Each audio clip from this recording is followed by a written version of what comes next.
G'day everyone, and welcome along to another Toon Under podcast. This time, de-stressing, sort of gonna wind down a little bit after what was a rather hectic week in Melbourne for Craig and myself. So Craig is joining me. We're both kind of a little bit croaky still. Too much shouting, too much singing, too much drinking. Let's be fair.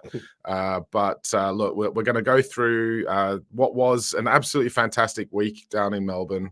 We're gonna touch a little bit on obviously the Friday night, and just generally just kind of run through the things that we did while we were down there. But also we want to obviously then we're going to cover a little bit of the fallout from last night's result for us with Man U winning the cup final. So, but look, Craig, how are you holding up after what was a pretty draining few days down on the south of Australia? I'm feeling a bit rough. You can probably all hear by my voice. I'm a little bit croaky, just like Marcus. Rough, tired, exhausted, shattered. Any other word you want to hide in there, I am that as well. But would I change anything for the world? Absolutely not. It was a fantastic couple of days, and I would do it again tomorrow if I was around. Yeah, for sure. I think the kind of I raised this as a question of like, oh well, do you think the club will be back out because they obviously they may feel that we don't need to build a market because there's plenty of fans down there now, and maybe if they did come again in another year or 2 years time, would there still be this kind of turnout? Because well, everyone's already done it, and this was obviously the first time most of us had managed to get down there, and it was a bit special. And then somebody asked me, well, my other half asked me, well, would you not come down for another one? I'm like, oh, I'll be first on the plane. Yeah. So Mm-hmm. I think it's safe to say that, if hopefully the club's been impressed, and we'll touch on that a little bit. But yeah. But look, we're going to rip the Band-Aid off straight away. We're going to touch on the Friday night game against the A-League All-Stars.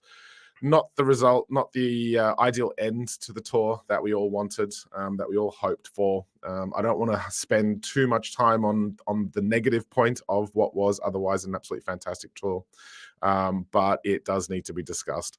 So obviously, Eddie Howe's put out a very inexperienced lineup, and I say that with the utmost understatement because they had 0 Premier League starts between them.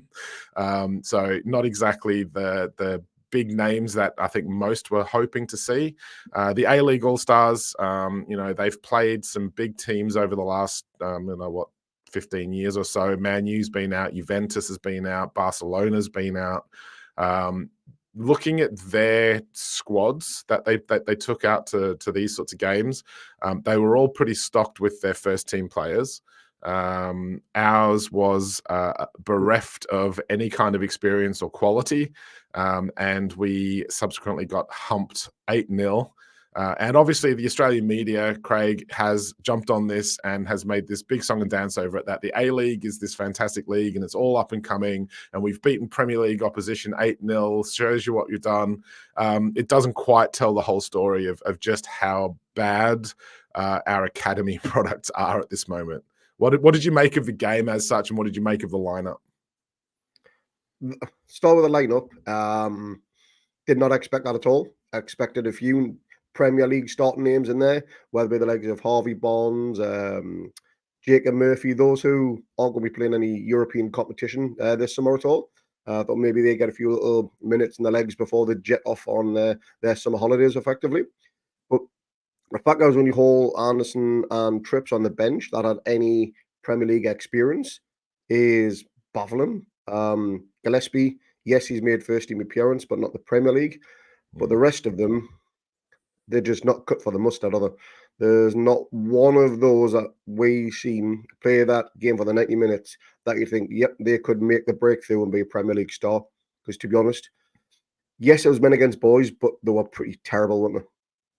I was speaking to Julian from Aussie Mags at probably half time. I went for a beer to try and drown my sorrows a bit, but he made a really good point. It was really obvious that there were players out there who weren't getting their contracts renewed, and disappointingly, I think for them more than everyone else, they just seem to kind of like throw the towel in more than try to prove themselves and hopefully pick up a new contract. That's kind of what you're hoping to see. Yeah. We've seen what happens with Ivan Toney, who leaves Newcastle deemed not good enough. It gives him the kick up the arse he needs. He goes, performs, works hard, and now he's like one of the most in-demand strikers in the Premier League. So yeah, you kind of want to see that mentality, and I don't think that was there for us. I think a lot of the players, quality-wise, just are simply not good enough. So look, I guess what I want to ask you though is, how much of the blame are you going to attribute to Eddie Howe and his tactics, based on the fact that he basically seemed to be trying to play the usual way, without the quality of the players to be able to do that? Well, Eddie picked the starting lineup, or at least we believe he did on that one. It might have come out to 10 or who knows.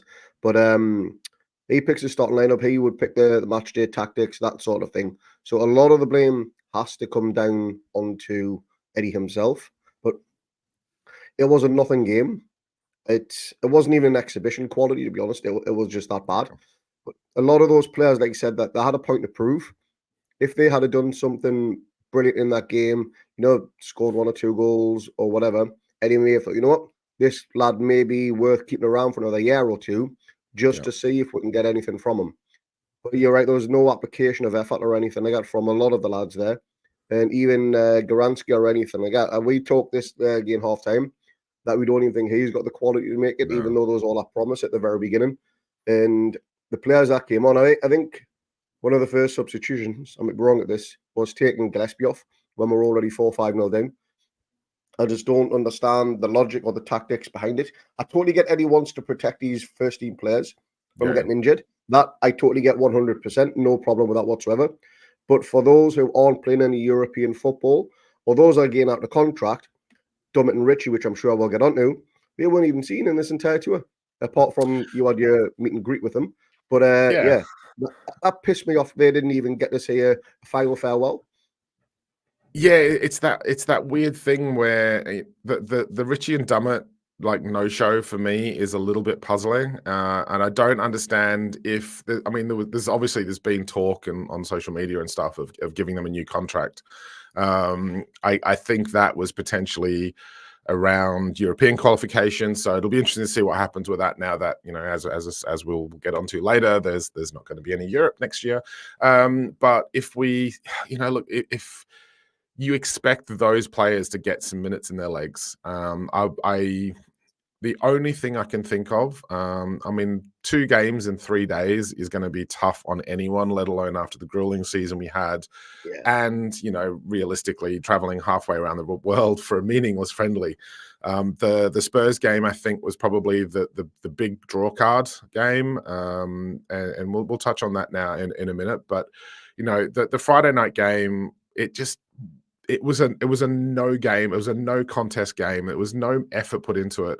I do beg the question as to why they would even bother. I know that there's financial gains to be had from this, and there's like a rumored $3 million or something, 3 million quid, at £3 million at the end of the day. That that's going into the coffers pre the end of this financial year. And if we're borderline in terms of financial fair play, and if that 3 million gets us over the line to the Sealer money, to the Adidas money, to the Champions League money coming in ready for the summer, and then it means we don't have to worry about any fines or anything like that, or point deductions next season, I'm all for it. And I totally get why they did it. There's been so much criticism after this game, though. And I understand a lot of the frustration. And I'm going to ask you about that in a minute. But realistically, don't blame, don't hate the player, hate the game. We've basically been forced into doing this to match other clubs. If Tottenham come out and do it and we turn it down because we're being sensible and looking after our players and it's a meaningless game, then we're £3 million worse off than Tottenham coming into the end of the season. And given the Premier League's sought to make a statement and make an example of Everton and Nottingham Forest, while subsequently ignoring Man City and Chelsea, but that's a point for another day. if they're gonna like make these rules and enforce these rules that you have to make money to be able to spend money, then nothing can be said about Newcastle taking on this opportunity because it's basically been forced on them. And to me, that's the big thing. It's like don't hate the player, hate the game. No, that I 100% agree with. Yeah. FFP and product sustainability rules, they are what is holding us back right now. And hopefully in a few years' time, we won't have to do these end of season friendlies, the other side of the world, that sort of thing. Obviously, we'd love them to come back for for obvious reasons, but it was meaningless. It was a bit pointless, but it is necessary as well. That's the daft thing about it. I mean, who knows? One of the players could have got a serious leg or knee injury during one of these games at all, and that would have made it just absolutely horrific in terms of what the game meant. But thankfully, everyone, or so far, everyone's come through it unscathed. But you're right in terms of we need to top up the bank balance with whatever money we can get.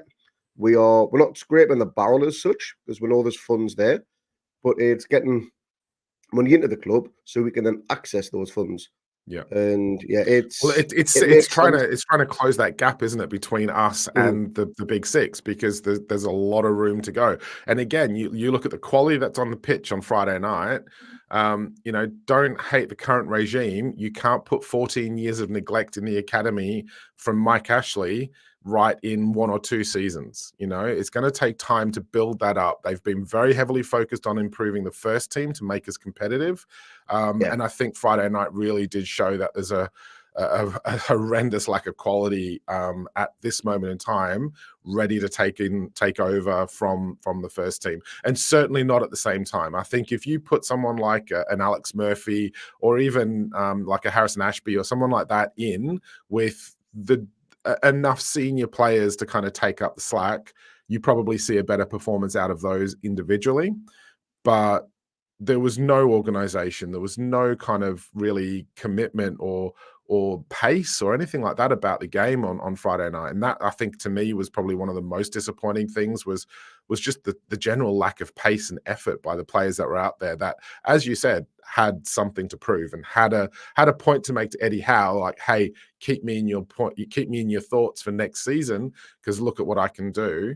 And they should know this because they've seen Lewis Miley, who's been given a chance. He's played Champions League football this season. It's not like the pathway isn't there for them at the moment. So a little bit disappointed to see. So look, I've seen a lot of people criticize the Friday night game in general, and the club's been disrespectful and what have you. No, look, I kind of see both points. There was a lot of flack given on the Aussie Mags page by fans after the kickoff, after the final whistle. Sorry, just after the kickoff, really. For us, I think it's kind of it's hard to criticize the Friday as a standalone game because we had the whole week and we enjoyed so much all week. The atmosphere, just the experience itself is something that we don't get to have very often. And so for me, I'll be honest, I actually genuinely was surprised that the Wednesday night game was as strong a lineup as it was. So from that point of view, it's kind of, well, we've got the Friday night game that I figured we probably would have had on the Wednesday night game anyway. So we were really lucky on the Wednesday night game. The problem happens when you start looking at people who have flown interstate literally just for that Friday night game.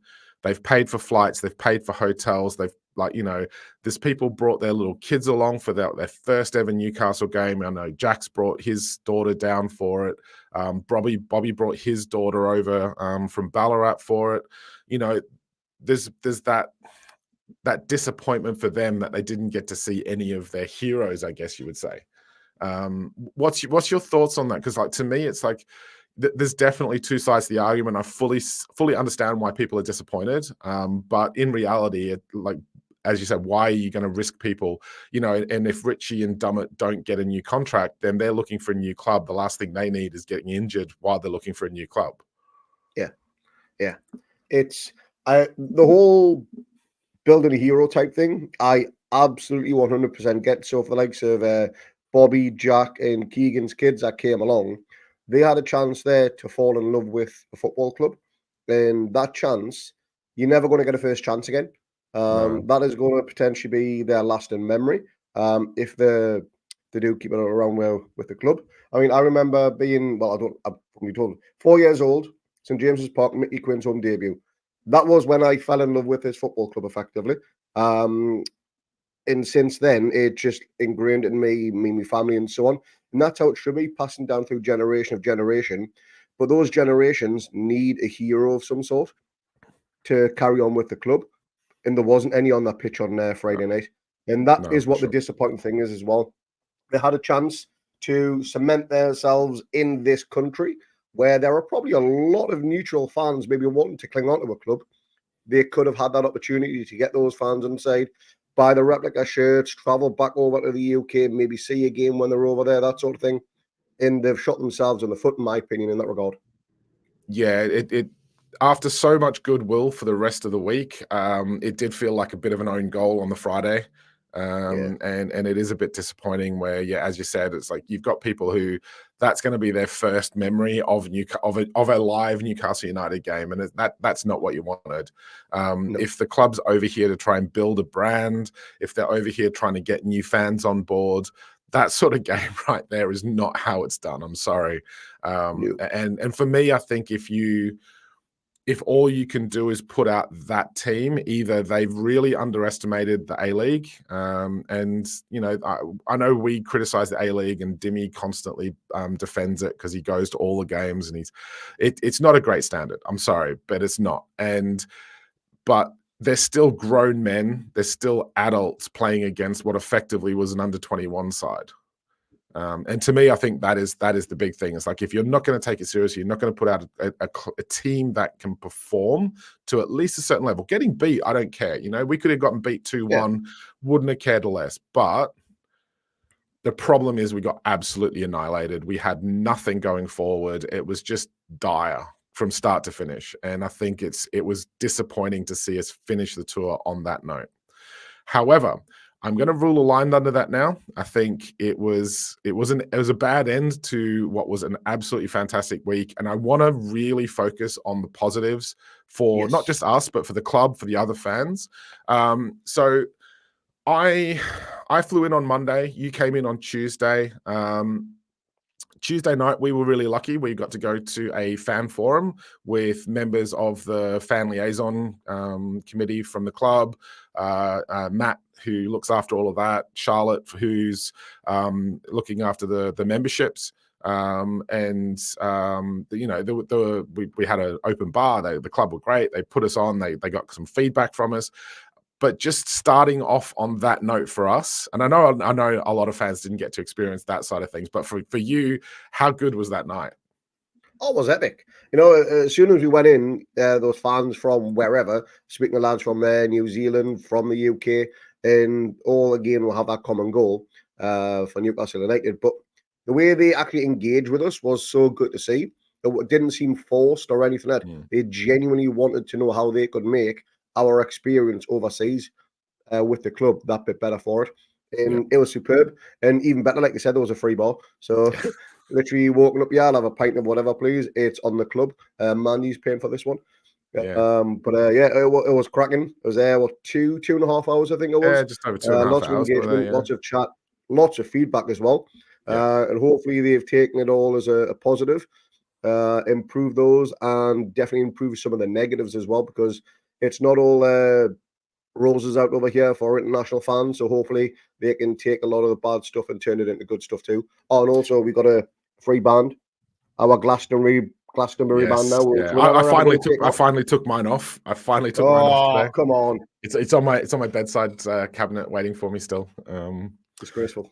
But yeah, look, it was just nice, and a great way to start our week off, going off, talking to people from the club, giving feedback, you know, talking to other fans like that. And it was very much heavily influenced on fans that are, you know, involved in the club, involved in organizing meetups here in Australia. So it was good. It was good to kind of have that feedback, I think, for the club. One of the big things that stood out for me was, you know, look, if you're going to do memberships and we're an overseas fan, And I know it's a contentious topic amongst the fans that are going to St James's at the moment, and with the current season ticket capacity and the current ground capacity constantly being referred to, it's not an easy solution to kind of find a way for overseas fans to be able to get tickets. My suggestion was definitely, look, if you get an expanded ground, then keep a section of those new tickets for overseas members, and you buy a membership. I also suggested, as part of your membership, you get a little pin badge or something, a magazine, something to at least sort of say, well, look, that's my membership package, rather than, well, I've paid for a membership and I've got absolutely nothing to show for it, and I didn't get a ticket, and well, what was the point in that? My feeling is like, look, if you keep some of those tickets aside, fans who are coming from overseas are not going to just go, oh, I'm going there next week, right, I'm going to grab. They're going to have to plan ahead. So you can release those tickets to the overseas members and sell off whatever you can. Then if whatever's not sold, then they go on sale with the normal general tickets that are being sold. It's not like they're being wasted. I think we've proved this week that Newcastle fans overseas are just as passionate as fans in the Northeast that are going to the games regularly. So look, it's one of those balancing acts. What was your big takeaway from that night? It was just the fact that they did actually want to listen. They wanted to engage with us. I thought it may just be a force type thing where they're just doing it for a bit of face to try and make themselves look good. But I genuinely got the impression they want to improve overseas relations. And we know there is very little communication between the club and overseas fans, such as ourselves or the podcast or anything like that. So, but that type of engagement was just so good to see. And there wasn't a huge amount of people in that room. There was probably maybe 50, 60 people. Yeah. So the fact that we got an invite shows that they are listening. They had, I reckon, the correct people in the room. That us, Aussie Mags, I think the Perth group were over there as well. There was quite a few. The Sydney ones. There's a guy from New Zealand was there as well, who's organising stuff. Yeah, it was good. Yeah, so they had the right people in the room to make the correct decisions, I think, for us fans over here as a whole collective fan base. Yeah, so after that was I ended up getting an opportunity, thanks to a couple of guys at Aussie Mags that I've interacted with over national meetups and normal meetups anyway. So I got the chance to go along to the MCG first thing in the morning. The pictures are our background if you're watching on YouTube. They asked us to go along and help put the flags out that War Flags had sent over for us for the game on the night. Absolutely fantastic experience, just having a chat to, again, Matt was there. He was explaining stuff. They were genuinely saying that they're blown away by the support. They'd gone to Nashville and it was decent events that they'd put on, but I don't think they expected just to see as many black and white shirts roaming the streets as there was for the entire week, let alone the amount of interest in getting players' signatures and talking to club staff and things like that. So I can guarantee you from what Matt's feedback was, we've definitely made an impression down here. So that's really good to see. And then just as we were putting the flags out, there was an announcement. Oh, we've got some extra help in, and turn around and it's Dummett and Richie come along to help us put out some flags. I'm pretty convinced that they are literally just club cheerleaders now because of that one thing. But it was great to meet them. They seem like two absolutely smashing, genuine blokes. Like, they were really easy to talk to. Dummett helped with the flags. Richie didn't really do a lot, to be fair. He just socialized with the fans, but they basically made our day, and it was such a good experience. Once we'd left there, though, then it all turned up to the pre-match build-up for the MCG. We turned up in Richmond. We had a couple of pubs. We rocked up to pretty much the wrong one first off, didn't we? It wasn't really jumping as much as it should be. Yeah. And then we went over to the precinct, which is it's safe to say had a fairly big population of Newcastle fans descend on it. What was your over impression of that, just that build up? It was just magic. I remember walking under the railway bridge, seeing the pub on the other side of the road, and I'm pretty sure even over the road noise, I could hear the fans inside already chanting away, singing away. just doing as we do, you know. It was a proper away day atmosphere, which was class. I have no idea how many were in. Inside, there was a beer garden as well that was chock full. But it was And mental. a The rooftop noise bar was as well. deafening. Yeah, rooftop bar. Yeah, it Yeah. was absolutely incredible. I've never known an atmosphere like that for donkey's years. It was sensational. And a lot of the fans that we met, we spoke to, that we had interviews with, all had their own fantastic, amazing stories to why they were here. And we will release a video regarding some of that. But one of my best ones, which we didn't quite get the best audio from, was a family over from Perth. And their grandfather moved over to Perth 40 odd years ago, die-hard Newcastle fan. He never got back to see them when he moved over here, but he kept in touch with everyone else back then. And shortly before the games were announced, he passed away. So the family decided to come to the game. The daughter was wearing his old Newcastle shirt and everything like that. The granddaughters, they knew nothing about the club or what the involvement was. They were just totally out of the football picture. But the second they stepped into that pub, they were brought into the black and white family effectively, and they knew exactly why their granddad loved this club. And that's one of the stories I will always take away from me. People who've got no connection with the club walking into an atmosphere like that and then just instantly falling in love with it, because that's the type of atmosphere it was. It was superb. Oh, for sure. I mean, it's probably the closest atmosphere I've ever had for a Newcastle game to a pre-match on the big market in Newcastle for a big game. Not even just like for a normal game, but for a big game. It's something I could imagine would have been there for the PSG game and stuff like that. It was just this sensational atmosphere, fans singing, 5 deep at the bar. I mean, I left early just so I could get a beer, so I went up to the MCG early. But just genuinely, like, fans just this outpouring of emotion and support, and meeting all these people. Like we've got some videos, as Craig says, and if you are watching this or listening to it on audio, if you were there and you have videos or anything like that, if you want to share them with us, get in touch, because we're going to try and put a bit of a compilation together of the videos, the interviews that we have done. Just generally, like, let other people who maybe couldn't go to that try and get a feeling for the atmosphere that was generated on that the pre-match and the game, and also on the Friday as well, just before we rocked up to Marvel and got annihilated. The big thing for me, I guess, from the Wednesday night build-up, but just in general, was getting to chat to other players, other fans about their experiences, seeing fans get together with players.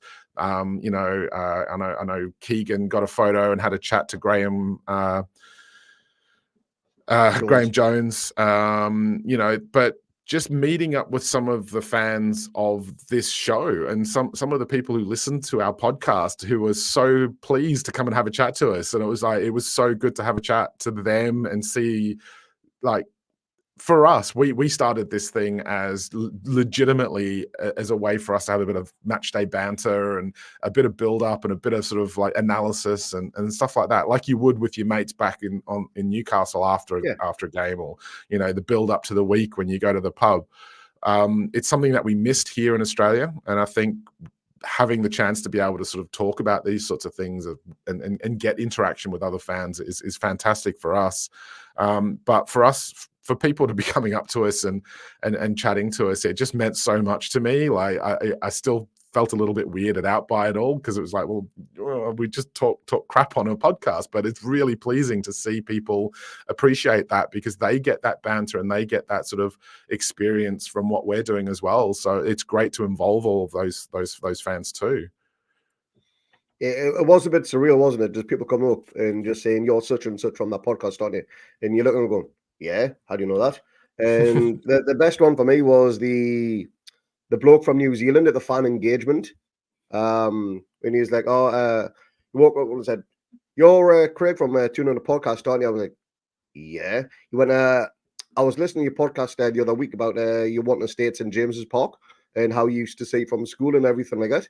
And I was like, "All right, yeah." He went, I've flown over from New Zealand. I recognise your voice straight away from the other side of the room." Like, Jesus Christ, that's really weird. I mean, obviously we're not celebrities, not even criminally anywhere close to that. But the fact that one person recognised her is absolutely insane. But a decent number over the course of the few days Yeah. was absolutely batshit. But thanks to everyone that did come and say hello. You know, everybody that chatted to her, it absolutely means the world to us, and we would gladly do it all again. No, for sure. And shout out to Ricky, who gave us a Yes. shout out on John Sinclair's podcast last night. They had a bit of a chat about the experience, and Ricky was a pleasure to meet. Super excited to be there. Like, it was just nice talking to him and feeling the passion for the club that he has, and he wasn't the only one. It was like the sheer joy and excitement for so many people. And this is the thing. And I know the timing of the tour was bad, and we all agree with that. We like, you know, in an ideal world, as I said, it's a money decision. Take that up with the people that forced that monetary decision onto the club, not the club itself. The players, I just want them to know, and I said this to Dummett, I said it to Shearer, and we'll get on to Shearer in a minute. Every single one of those players that have come out have made so many people happy, and don't go away thinking that we aren't super grateful for their effort coming over, because it made our week, it made our year. It's something that we don't get to experience very often. So yeah, super excited, really pleased for that. Wednesday night, we had a bit of a chilled Wednesday, a bit of a recovery day. I couldn't speak for most of that. The singing at the ground was something else on Wednesday night. Sorry, the Thursday was the chill day. I'm getting my days confused. I'm still not quite in the right calendar mode at the moment, so apologies for that. Look, I mean, the big thing for me as well, like Pam, my other half, she's kind of like a Newcastle fan by default, and she just got so caught up in the atmosphere on the Wednesday night game. She was singing along with us. She rushed down the front to get a photo of the players as they were touring around, and she was just super excited. It was great to see. So if she's like that, I can imagine a lot of other people who are maybe on the fence, or maybe just sort of like didn't quite get it. I think they would have been proper converts after that Wednesday, and potentially after the Friday meetup. Not so much from the game, but we'll not go back there. Look, Thursday night was a Q&A hosted at the casino, Crown Casino in Melbourne.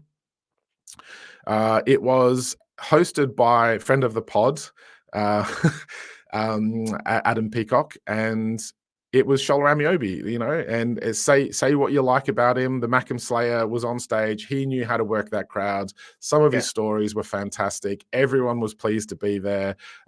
We got a scarf to take along for the Friday game.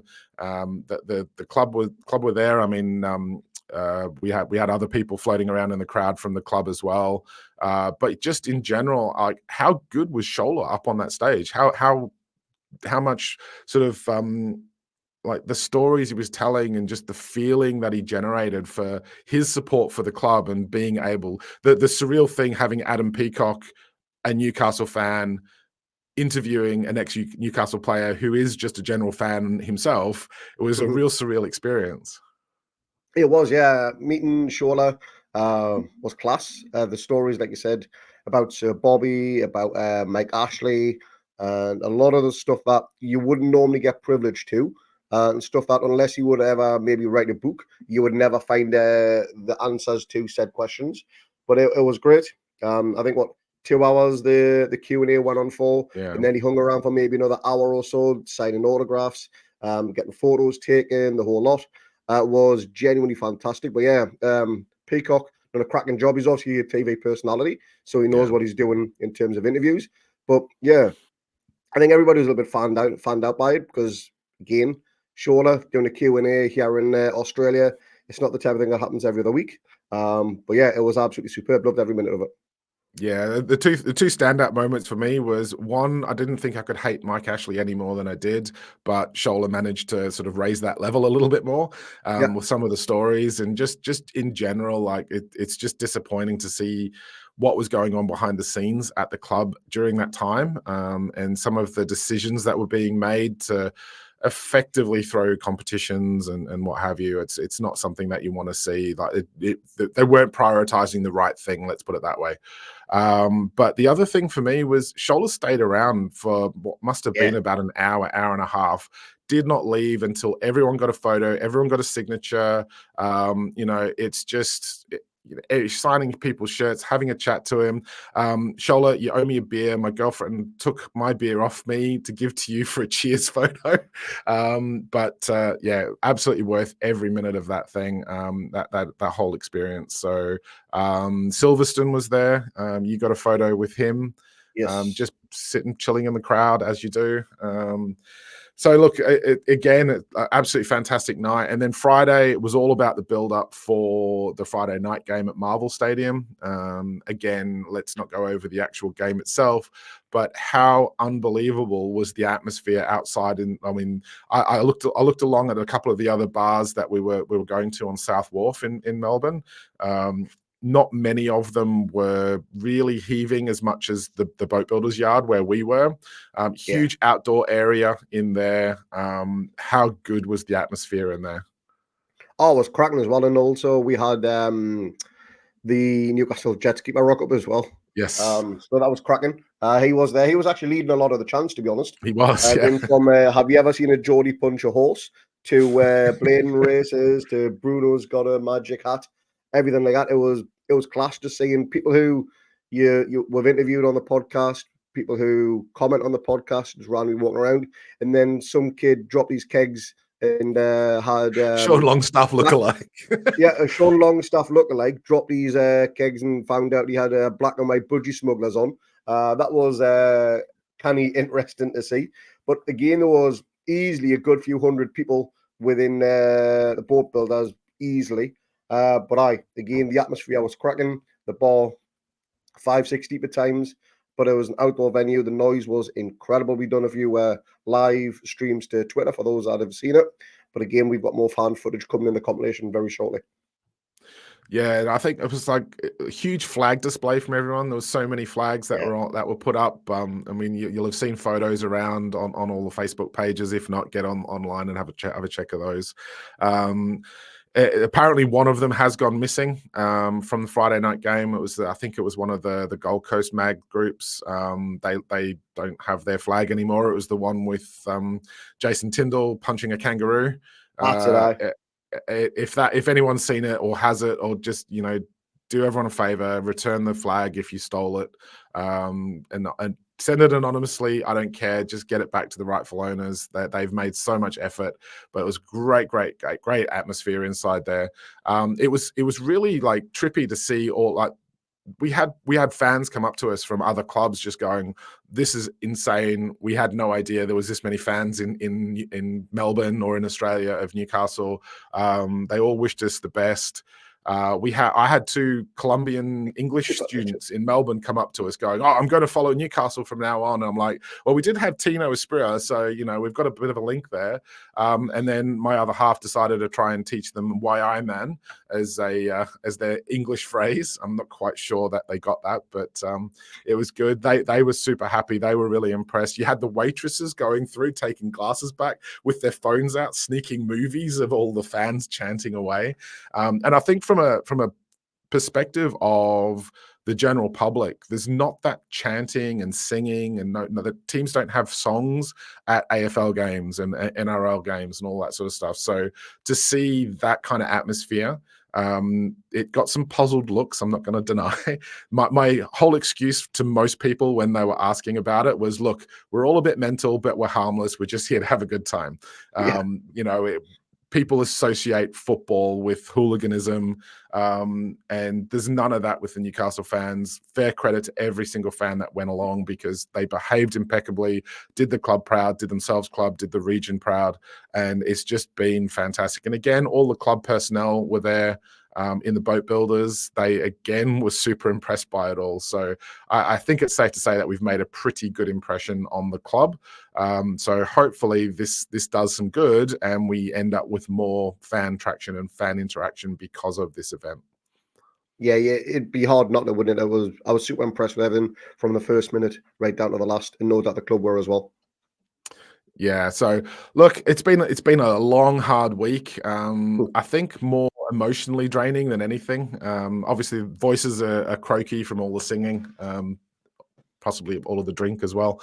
Um, Late nights involved, a few early mornings.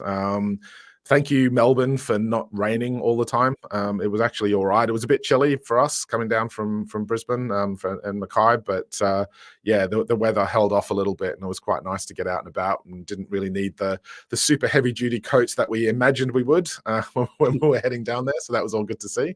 But I think the beauty for us was being able to interact and sort of get those connections with some of the other fans. So look, I think we're going to sort of have a bit of an off-season chat about what's going to happen with the podcast in general. But I'm hoping, as are everyone else, look, we should be able to get some of the Aussie mags on during the season. We're hoping to get Ricky on because he's a huge fan of the podcast.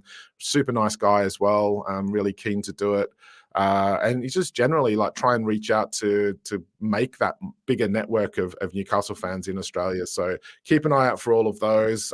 If you are in Australia, please get in touch with us. If you fancy getting in touch or just sort of being involved or just have any feedback of what's going on, more than happy to kind of see what we can sort out. So look, rounding that week off, not the ideal end to it with the Friday night game. And then just as we get back home, we end up with a late night disappointment as Man United win the FA Cup against what I can only assume was a heavily hungover Man City side. Not the ideal end to the season because that effectively rules out European football for us next season. How disappointed are you with that result in terms of no Europe? And what do you see as potentially some upsides of that? Disappointment is we're not going to Azerbaijan away. That's really disappointing. Gutted about that one. No Icelandic Christmas trips either. That's another kick in the knackers. But yeah, it's disheartening the fact that we tried so hard after coming so many hurdles and obstacles throughout the season to finish where we did, which was a fantastic achievement. No taking away from that at all. To have it taken away from us when it was in our hands, then it wasn't in our hands, which, you know, I'm gutted for the lads because they put in a lot of hard work and effort.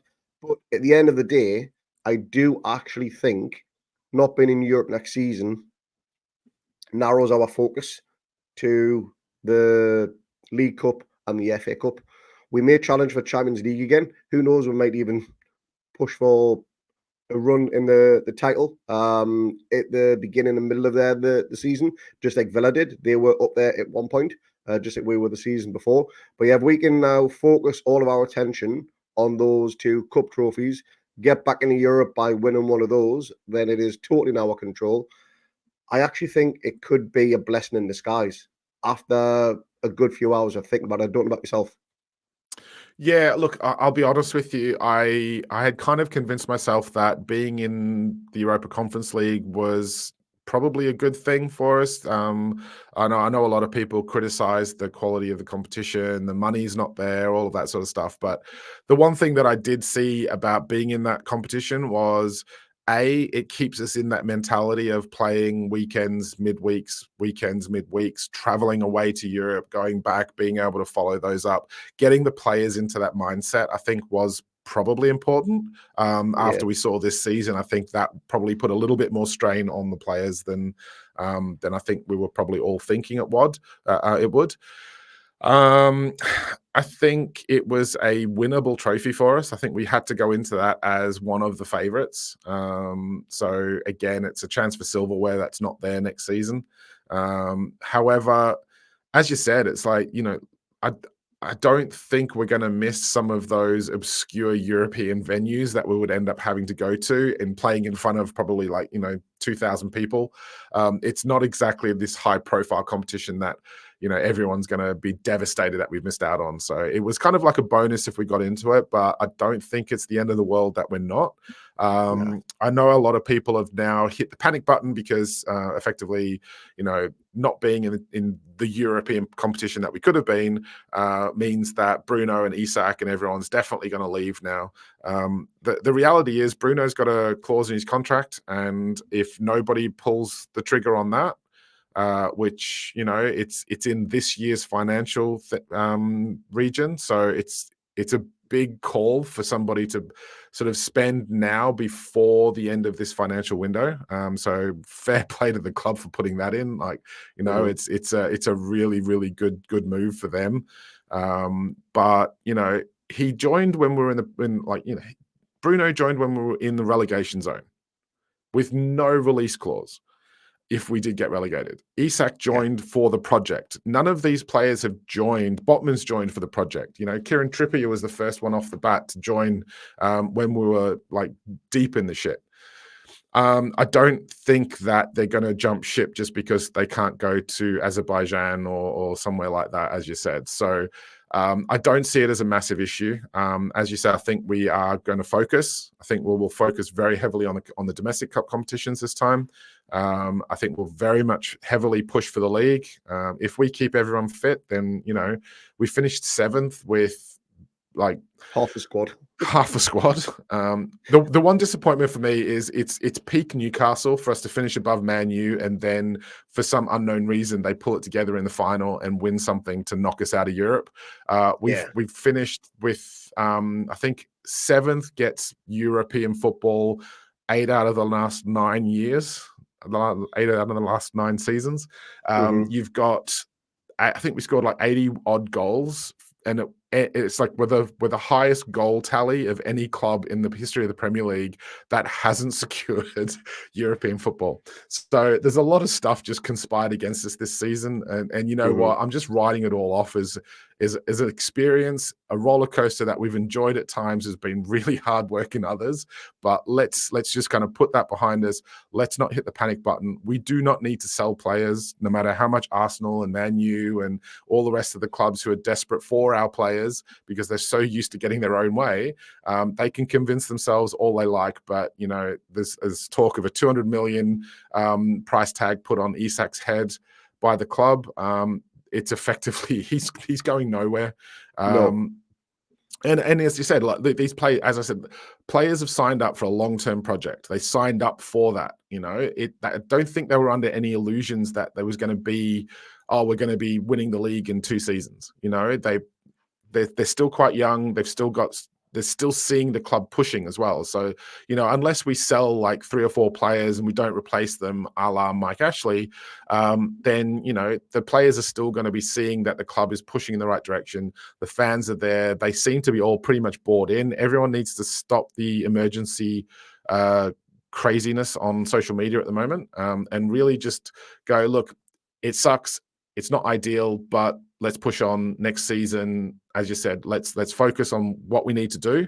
And we've got no extra distractions there now to actually be able to pull through with that. Yeah, couldn't agree more. Could not agree more. What do you see going into next season, just in general, in terms of player recruitment? Obviously, there's a lot of talk about Toon and Kelly coming in on free transfers. There's a few rumors going around about Mamardashvili coming in as potentially our future #1 goalkeeper. Where do you see kind of like the funds going? How much do you think we need to worry about sort of European quotas and stuff now? Because, you know, that was always the rationale behind Richie and Dummett getting new contracts, was we needed those homegrown players for European quotas. Yeah, I do think Dummett and Richie will get released now. I don't think they will hang around again, because there's no European football. They're not really needed, and they're just taking up squad space and wages as well. I wouldn't mind Richie staying around in the coaching role. I think that's been said many times. Wouldn't mind that at all. But I think his playing days with the club are pretty much over. The 2 defenders, Kelly and Tosun, they could be very, very good squad players. Wouldn't mind them coming in at all. And on a free makes perfect sense. That keeper, I'm not even going to try and pronounce his name. You're not going to sign a keeper of however what the value may be and have him sitting on the bench. There's no way he's going to be Pope's understudy for a season, not for the value that's been quoted around. So maybe Pope drops to the bench if that one comes in. But my biggest thing is, if Wilson sticks around, we need a 3rd striker. If Wilson goes, we need 2 strikers. Or at least a hybrid player of some sort in the right winger. If Tosun and Kelly come in, because I think that's the defence kind of sorted until Botman and Lascelles get back fully fit. I think the rest of Yeah, the squad. there's a lot of talk that apparently Leicester are sniffing around for Miggy now, trying to like solidify things. So that could actually be really good for us if he's not keen on going over to Saudi. PIF coming in for him. There's a lot of talk about that in January. He didn't seem keen, didn't seem overly keen about making a summer move either. But you know, look, if he manages to stay in the UK, moves over to Ipswich, then you know maybe that's a solution for everyone. Be interesting to see how much they're willing to pay for him. I think he could probably do a very good job for most teams in the Premier League below, you know, midway down. I like Miggy. I've always been a fan of him. He's always put the effort in. He always had a limit in terms of his ability levels, and it was always that one player that he's great and he does his roles and he tracks back and he makes things tough for the opposition and he makes the runs, but you know, he doesn't have that end quality that we really need to make the next step. So at some point we're going to have to upgrade him. It's as simple as that. This is probably that summer that we need to upgrade Miggy. But I still think he's got something in the tank to go to an Ipswich and newly promoted club. Whether or not he wants to go there, I don't know, but we'll have to wait and see for that. I do agree with Mamardashvili and Pope. I don't think you sign a £35 million keeper and stick him on the bench. But at the same time, Nick Pope's probably not going to be happy to lose his number one spot. So that, again, we'll keep everyone posted with all of that through the off season as much as we can. We'll get some more pods out, and we'll probably try and do an end of season review at some point in the next few weeks. But otherwise, signing off for today. I'm off to bed because I'm absolutely knackered. Still need to catch up on my sleep, and my liver desperately needs a break. So yeah, back at work tomorrow is going to be a bit of a shock to the system. Thanks for everyone for watching. Like, subscribe, all of the usual. Really interesting that a lot of people are listening to us on audio platforms at the moment. So please don't forget that we are on Spotify, Apple Podcasts, things like that. As always, Craig, it's been a pleasure. I will let you go, and we'll catch up another time. See you next time, mate. Take it easy, mate. Catch you later. Bye.